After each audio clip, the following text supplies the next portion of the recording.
"Goodbye, Nellie," were the haunting final words scrawled by Captain Hugh Williams, the keeper of the Buffalo Lightship, on a shattered piece of wooden plank for his wife. In the black heart of the 1913 White Hurricane, his reinforced steel fortress was swallowed whole by Lake Erie, leaving behind a mystery that still sends chills down the spines of Great Lakes sailors to this day. Lighthouses were built to be the ultimate monuments of salvation. Invincible stone and steel sentinels meant to defy the absolute fury of the inland seas. But across these vast waters, some lights didn't just warn of danger. They became the sinister epicenter of it. From a ship that vanished with its entire crew to a locked room mystery in a burning tower. Why did those tasked with saving lives often vanish into the very shadows they were meant to dispel? Tonight, we peel back the layers of history to uncover 3 Great Lakes lighthouse mysteries that defy all logic. Stay with us until the end, because the truth is far more chilling than the ghosts they left behind. Let us begin.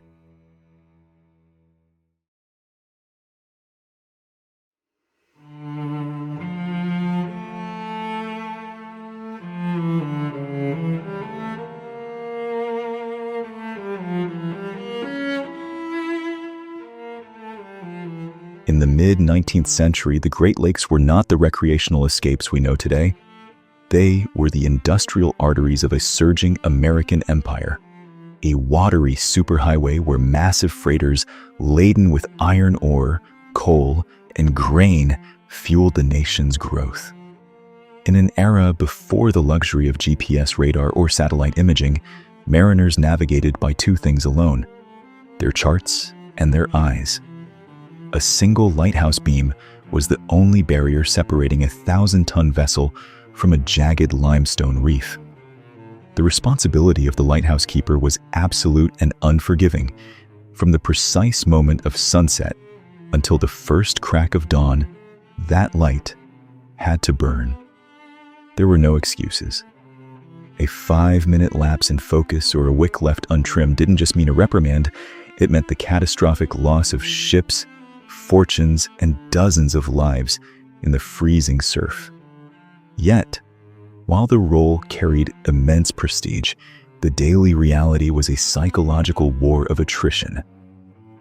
Many of these beacons, especially the offshore stations like Waugoshance or the lonely towers of Lake Superior, were built on tiny limestone piers or jagged rocks miles from the nearest coastline.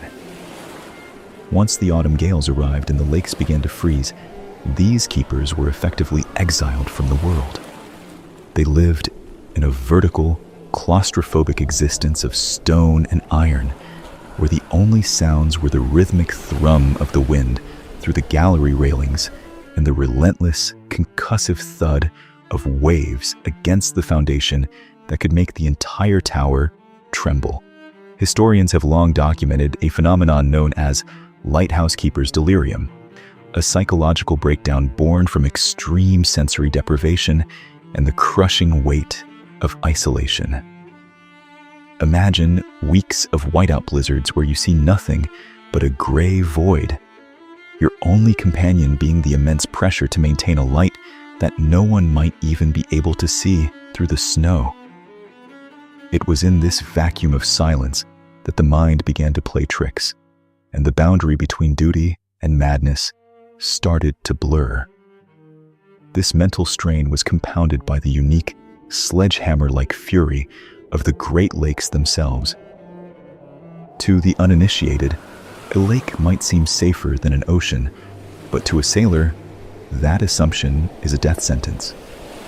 Unlike the long, predictable swells of the Atlantic, the shallow depths of lakes like Erie and Michigan create waves that are short, steep, and erratic, hitting a structure with the frequency of a battering ram. When the infamous gales of November screamed across the water, the spray would flash freeze instantly, coating the lantern room in inches of ice and threatening to extinguish the beacon. When the Great Lakes fog rolled in, Rendering the Fresnel lens useless, the keepers were forced into grueling manual labor. They would spend hours, sometimes days, in the sub-zero cold, manually striking massive bronze fog bells or stoking coal-fired foghorns, a physical test that pushed the human body to its absolute limits. Despite these Herculean demands, the pay was a humble pittance compared to the millions of dollars in cargo they protected. They lived by a code of discipline that rivaled the military, bound by a sacred covenant where letting the light fail was synonymous with losing one's honor. It was within this crucible of extreme pressure, bone-deep exhaustion, and psychic isolation that the mysteries we explore today were born. When the environment is this hostile and the human spirit is pushed this far, the boundary between the physical world and the unknown becomes paper-thin. It is here, in this theater of shadows and storm, that we find our first case, the story of a floating fortress designed to be the ultimate guardian, only to be erased from the map by a storm that defied description.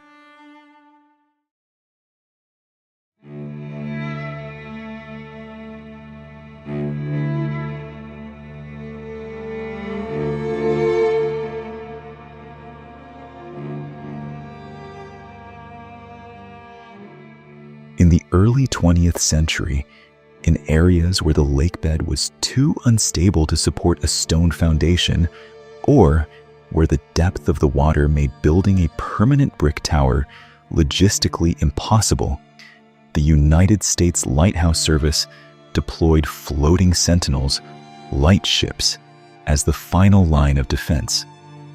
Unlike a standard ship designed with the hydrodynamic grace to cut through waves and seek the sanctuary of a harbor, a lightship was a biological and mechanical anomaly, a ship whose sole purpose was to stay exactly where it was. It was anchored in the raw, open water, purpose-built to absorb the full, unbridled fury of the elements without ever yielding its position. The Buffalo 82, launched in 1912 from the Muskegon shipyards, was a masterpiece of small but mighty naval architecture, a reinforced steel fortress measuring a mere 95.2 feet in length with a 21-foot beam.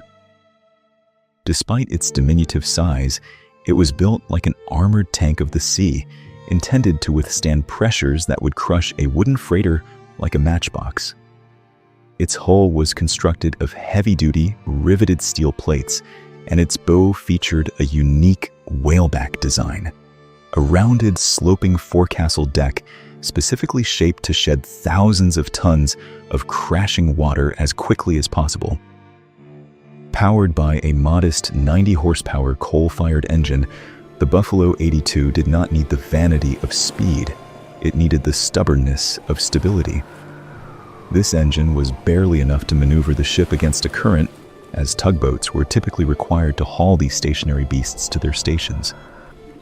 At the center of its deck stood a single, towering lantern mast, a vertical altar that held its sacred charge. A brilliant, high-intensity beacon designed to guide hundreds of ships through the narrow corridors toward Buffalo, New York. Yet, for the 6-man crew stationed on board, this reinforced fortress was less of a sanctuary and more of a floating prison of perpetual motion.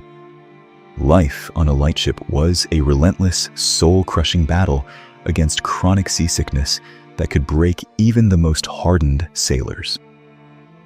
Because the vessel was anchored at both ends to remain stationary, it could not ride the waves. Instead, it was jerked and hammered by them. Even in relatively moderate weather, the stationary vessel would roll, pitch, and yaw in a sickening, erratic motion that never ceased. The crew lived in sloped, high-sided bunks designed specifically to prevent them from being thrown onto the floor during the night. They ate their meager meals off tables equipped with fiddles, raised wooden edges that acted as barriers to catch sliding plates and spilled coffee, all while the psychological weight of the isolation of Lake Erie pressed in from every side. The men were trapped in a cycle of maintenance and boredom, waiting for the one thing they feared most: the inevitable autumn gales. By November 1913, the crew, led by the veteran captain Hugh M. Williams and his mate Andrew Leahy, had no way of knowing they were about to be the frontline witnesses to the White Hurricane, a meteorological freak of nature that still stands as the deadliest storm in the history of the Great Lakes. This was not a localized storm. It was a massive convergence of two powerful low-pressure systems, one arriving from the Arctic and the other from the sunny south, clashing over the Great Lakes to create an inland hurricane. As the storm intensified over Lake Erie, it transformed the water into a literal slaughterhouse. Because Erie is the shallowest of all the Great Lakes, it lacks the thermal mass and depth to absorb the kinetic energy of sustained winds. Instead of long, rolling swells, the wind whips the water into what sailors call killer waves, short, steep, and erratic walls of freezing water that strike with the brutal frequency of a machine gun. While every other freighter on the lake was fleeing for its life, Lightship 82 remained at its post, a flickering candle in a hurricane. She was held in place by 4 massive mushroom anchors, each weighing thousands of pounds, her steel hull shuddering with a violence that must have felt like a continuous earthquake. Wave after wave, some estimated at a staggering 30 feet high, hammered her whaleback deck, submerging the entire vessel for seconds at a time as the crew huddled below, listening to the shrieking wind and the groaning of riveted steel. The climax of this maritime horror came on the night of November 10th. The sheer, overwhelming kinetic energy of the lake finally accomplished the impossible. It snapped the massive, heavy-duty anchor chains that were the ship's only umbilical cord to safety. In a heartbeat, the floating fortress was no longer a sentinel. She was a helpless leaf, swept into the dark maw of a hurricane. With her anchors gone and her puny 90-horsepower engine utterly incapable of fighting the 80-mile-per-hour gales, the Buffalo 82 was swept into the screaming darkness of the lake.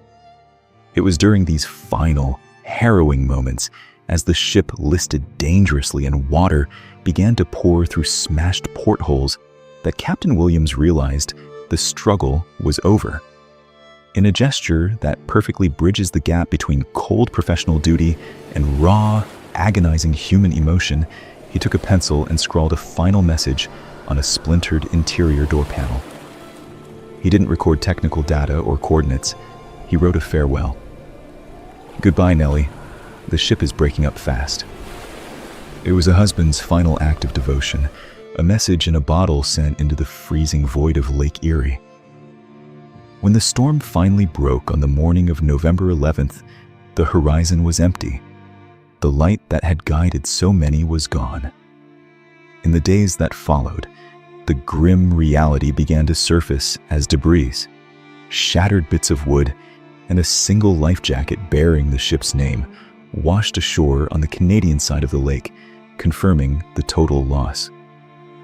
But the mystery of Lightship 82 was only just beginning. In May 1914, nearly 6 months after the disappearance, a survey vessel using a wire sweep located the wreck sitting upright on the lakebed, 63 feet below the surface, barely a mile from her original mooring site.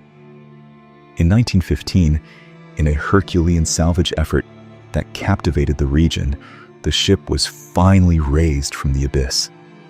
When the salvage crews and investigators stepped onto the muddy decks, they were stunned by what they found. The Buffalo 82's sturdy steel hull was almost entirely intact. There were no massive gashes from a collision, no structural failures of the rivets, and no evidence of the ship breaking up, as the captain's note had suggested. The ship was a ghost, structurally sound but empty of life. Even more chilling, and inexplicable was the fact that not a single body was found inside the vessel. Despite the fact that the ship had gone down in the middle of a hurricane where being on deck was certain death, the crew was gone. Had they attempted to abandon ship in a frantic panic only to be swept away instantly by the freezing surf? Or had the lake claimed them through a hatch left open in the frantic chaos of the engine room?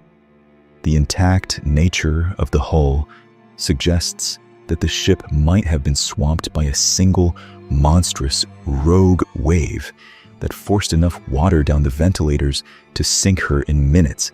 Yet it provides no answer as to why 6 experienced men vanished from a ship that refused to stay sunk. The final irony of Lightship 82 is perhaps the most bitter and tragic chapter of all. After being raised and meticulously rebuilt at great expense, she was actually returned to service, proving her structural brilliance. She served for another 2 decades as a relief ship, surviving several more century storms on Lake Michigan without incident.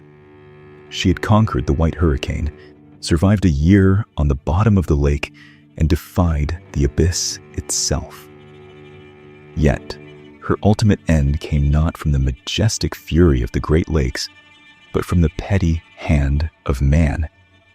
In 1945, while the decommissioned hull was being used as housing for veterans, she was set ablaze by a group of vandals. The invincibility of the Buffalo 82 was finally shattered by a senseless, man-made fire on land, leaving her charred remains to be sold for scrap. It was a tragic, quiet end for a vessel that had once stared down the greatest storm in maritime history and held its ground until the very chains of the earth gave way.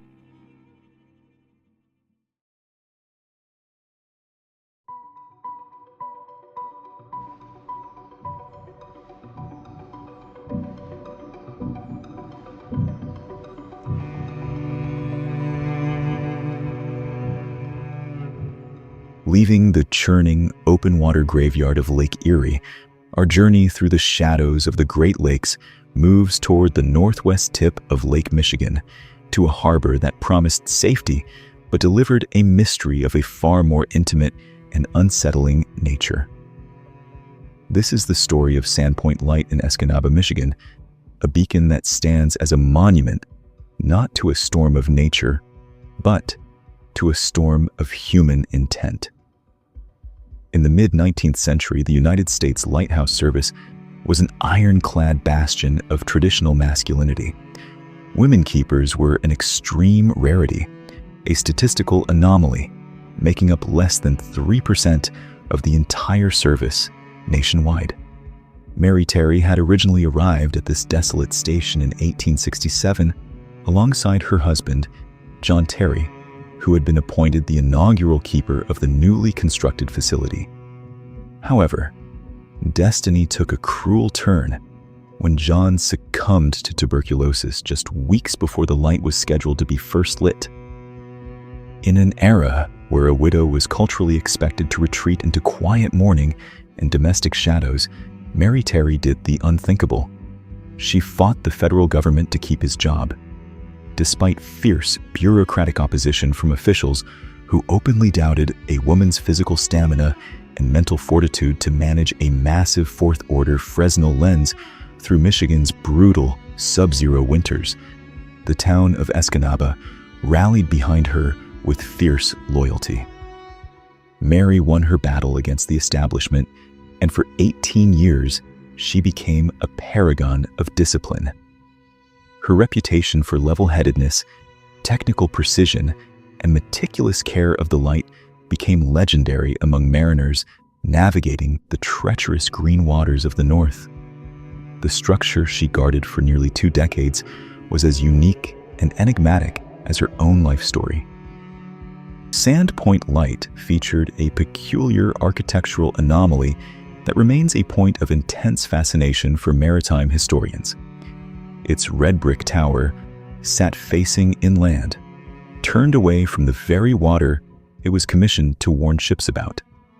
Historians and maritime engineers still engage in heated debate over whether this was a catastrophic blueprint error by a distracted government architect or a brilliant strategic decision intended to provide a clearer, unobstructed line of sight for ships navigating the specific, shifting sandy shoals of the Escanaba Peninsula.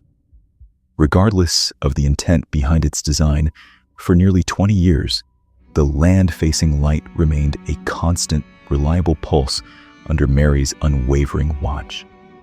That hard-earned reliability came to a horrific, screaming end shortly after midnight on Friday, March 6, 1886.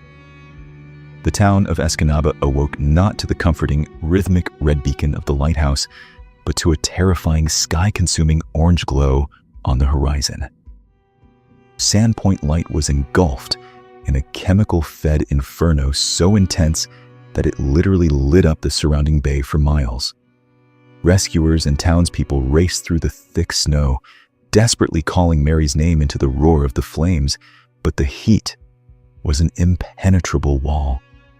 It wasn't until the first gray, sickly light of dawn touched the smoldering skeletal ruins that a volunteer discovered the grisly truth. Mary Terry had not escaped the cage of her own tower. Her charred remains were found buried under the heavy, blackened debris of the station she had spent half her life protecting, but the position of her body immediately raised questions that the fire could not burn away. As the smoke finally cleared and the heat subsided, the formal investigation began to peel back layers of forensic evidence that suggested this was no mere accident of a tipped oil lamp or a faulty furnace. The forensic details of the scene were immediately and profoundly disturbing to the local constabulary. Mary's remains were not found in her bedroom at the north end of the building, where a disciplined woman of her habits should have been sleeping at that hour. Instead, they were located in the southeast corner, far from her bed. Even more damning to the theory of an accidental fire was the physical condition of the south door. Rescuers and early witnesses noted that the heavy door was standing wide open, its thick iron bolt shot forward in the locked position, a clear, indisputable forensic indication that the door had been violently forced open while locked, likely by a heavy shoulder or a pry bar, rather than being opened normally with a key. This sparked an immediate and dark criminal theory: a robbery gone wrong. Mary was widely known in the community to be a woman of significant means. She had inherited property from her husband and lived a frugal, disciplined life that allowed her to amass what many believed was a considerable hoard of gold coins. Yet, the forensic analysis of the ruins presented a baffling and maddening paradox. While her personal papers and legal deeds were found partially scorched but undisturbed on her desk, a secret hoard of gold pieces, her entire life savings, was discovered sitting on the floor directly beneath a burned-out cupboard. If a thief had broken in with the intent to rob the 18-year veteran of the light, and if that thief had resorted to murder to cover their tracks, why would they leave the very fortune they had ostensibly killed for? The long shadow of suspicion then fell heavily upon a local handyman named Boardman Layton, who was confirmed as the last person to see Mary alive. Layton testified before a coroner's jury that during a routine visit the day before the fire, he had warned Mary about a stack of firewood placed dangerously close to the furnace. He claimed Mary had dismissively replied that she expected to be burned out by it someday, and then added the cryptically chilling remark that she slept with one eye open. To the seasoned members of the jury, this testimony felt almost too convenient, a calculated attempt to paint a retrospective picture of a careless, perhaps even fatalistic or senile woman. It stood in stark, jarring contrast to nearly 2 decades of documented evidence showing Mary Terry to be the most meticulous, safety-conscious, and detail-oriented keeper in the entire Lighthouse District. Was Layton's story a clever fabrication meant to divert investigative attention from a botched robbery or a personal grudge? Or had Mary, in the deep silence of her isolation, become aware of a very specific, predatory threat? A threat she chose to face alone, with one eye open, rather than seeking help from the town? Despite the glaring forensic inconsistencies, the forced door, the misplaced body, the untouched gold, and the out-of-character testimony, the jury failed to reach a definitive conclusion. The official record of the Escanaba fire remains a chilling, unanswered void in maritime history. The case was formally closed without a single charge ever being filed against Boardman Layton or anyone else, leaving the fire at Sand Point to be remembered not as a failure of a woman's professional duty, but as a silent, ash-covered testament to a crime that the Great Lakes chose to keep buried forever.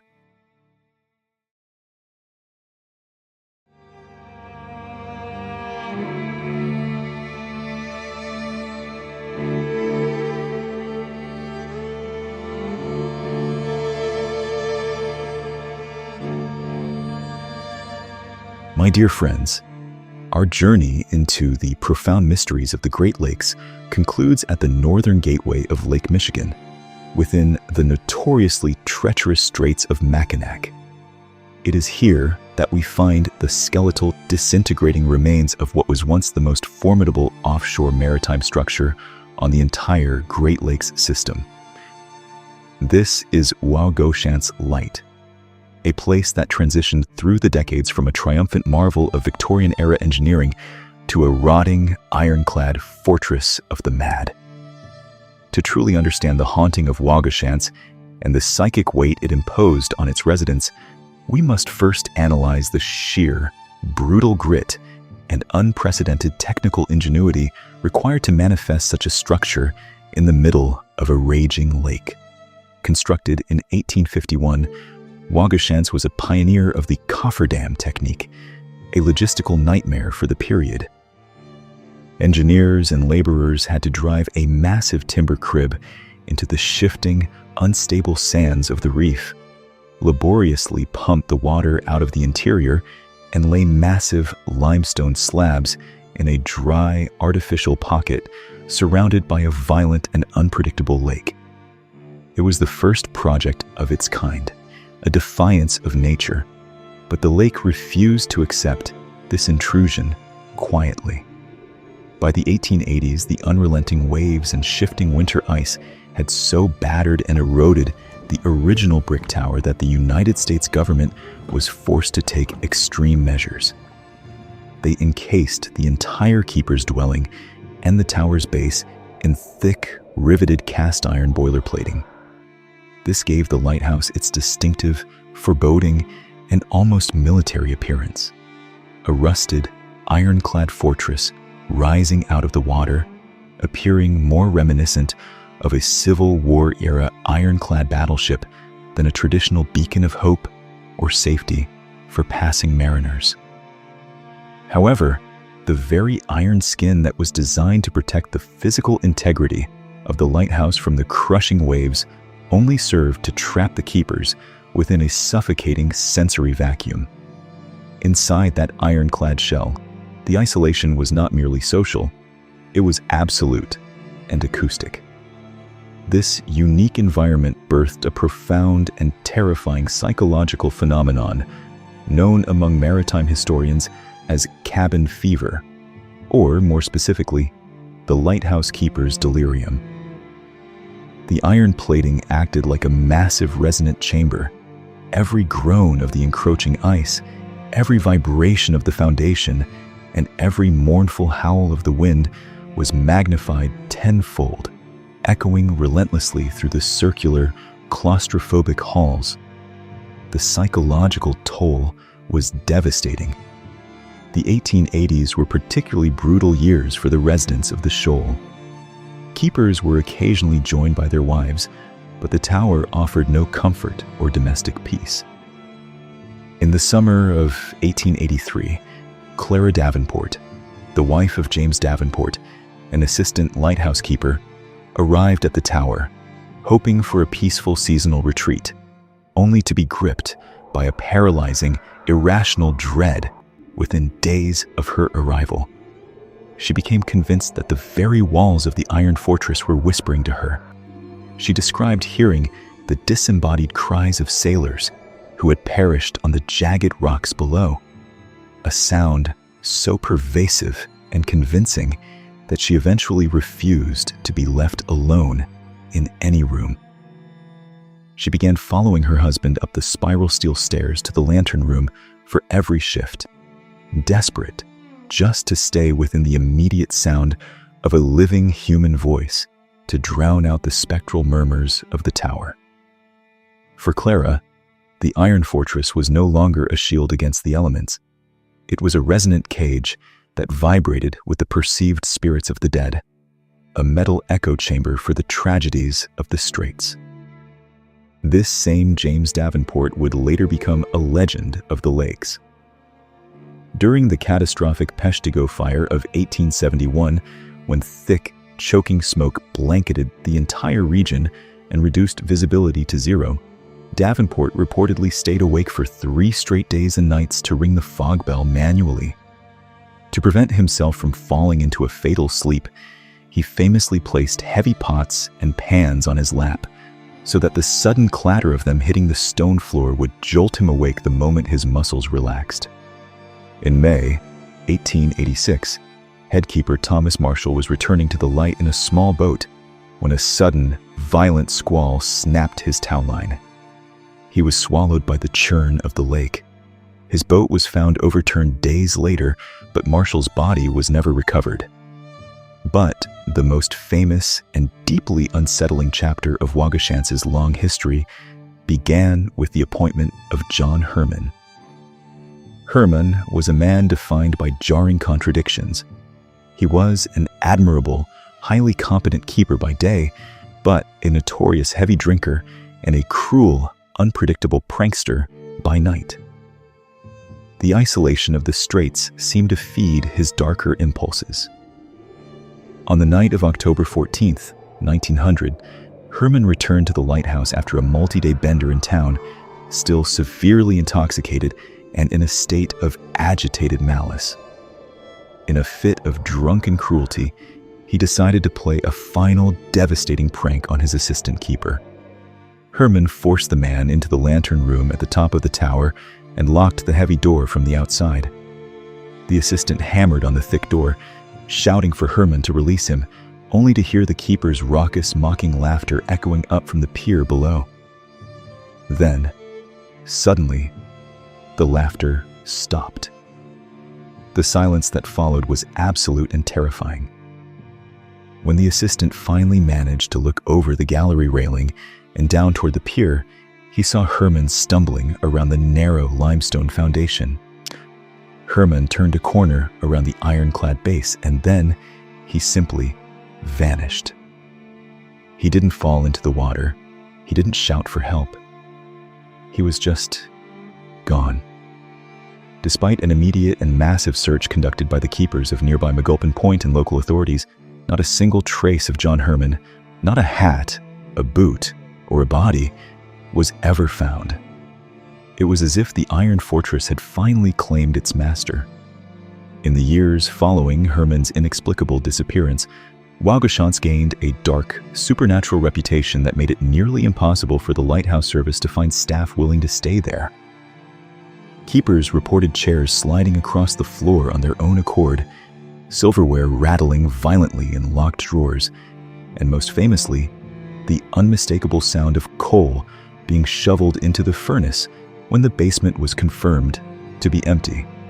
While ghost stories fueled the local legends and made for terrifying tavern talk, a more logical, forensic, and scientific explanation likely exists for these phenomena.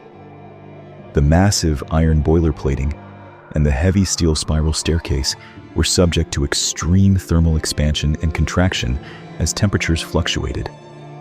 In the brutal, sub-zero cold of a Michigan winter night, the metal would pop, shriek, and snap, creating acoustic anomalies and sharp reports that the isolated, sleep-deprived, and stressed mind easily interpreted as whispers, footsteps, or manual labor. Furthermore, the shifting of the massive limestone pier under the immense pressure of lake ice could cause the entire structure to tilt by mere fractions of a degree, just enough to send unlatched furniture sliding slowly across the smooth floors. Yet, for the men living in that iron vacuum, the science didn't matter.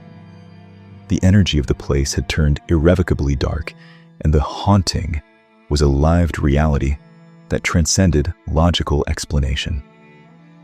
The ultimate end of Waugoshance Light came not from the ghosts of the past or the madness of its keepers, but from the relentless, unsympathetic march of maritime progress. As freighters grew significantly larger and shifted their navigation to deeper, safer channels, the shallow, rock-strewn waters around the Waugoshance Reef became a secondary, obsolete route.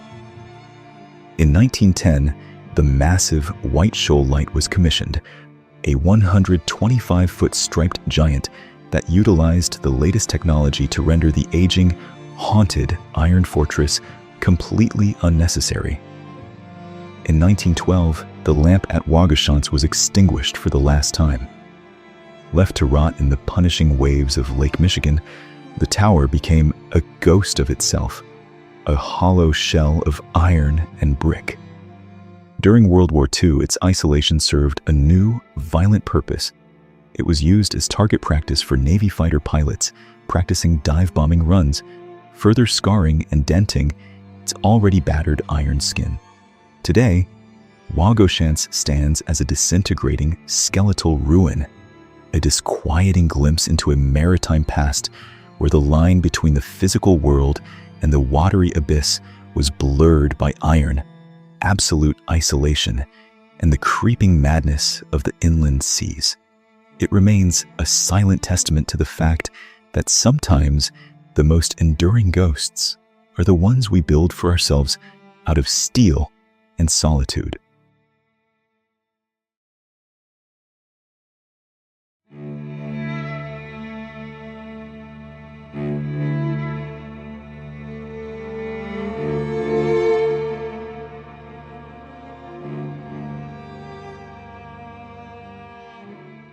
The era of the isolated lighthouse keeper, the era of Mary Terry, Captain Hugh Williams, and the tragic John Herman was a period defined by a specific kind of rugged, psychological endurance that the modern world of satellite navigation and autonomous sensors can scarcely comprehend. The physical decay of these structures is more than just the failure of brick and mortar. It is the fading pulse of a time when the safety of a nation's economy rested on the shoulders of individuals who accepted a sentence of absolute solitude. These lighthouses were never just piles of stone and steel. They were, in their essence, monuments to a profound human covenant. They represent the ultimate sacrifice of those who traded their sanity, their comfort, and sometimes their very lives to ensure that strangers they would never meet could reach a safe harbor. The stories of the Buffalo Lightship, the charred remains of Sandpoint, and the whispering walls of Waugoshance remind us that the light was always a fragile thing, maintained by hands that shook with cold and hearts that heavy with the weight of isolation. To look upon the ruins of Waugoshance today is to witness the slow, grinding victory of the abyss over human ambition. Yet, even as the mortar dissolves and the iron rusts into the lake, the energy of their service lingers in the mist. We are left to contemplate the true cost of the progress we now take for granted, recognizing that the superhighways of the 19th century were paved with the unwavering discipline of these sentinels of the inland seas. And so, we are left with a final, disquieting uncertainty. As the relentless waves continue to hollow out the foundations of these historic towers, and as the last of the iron plates eventually give way to the crushing pressure of the winter ice. What becomes of the secrets they held?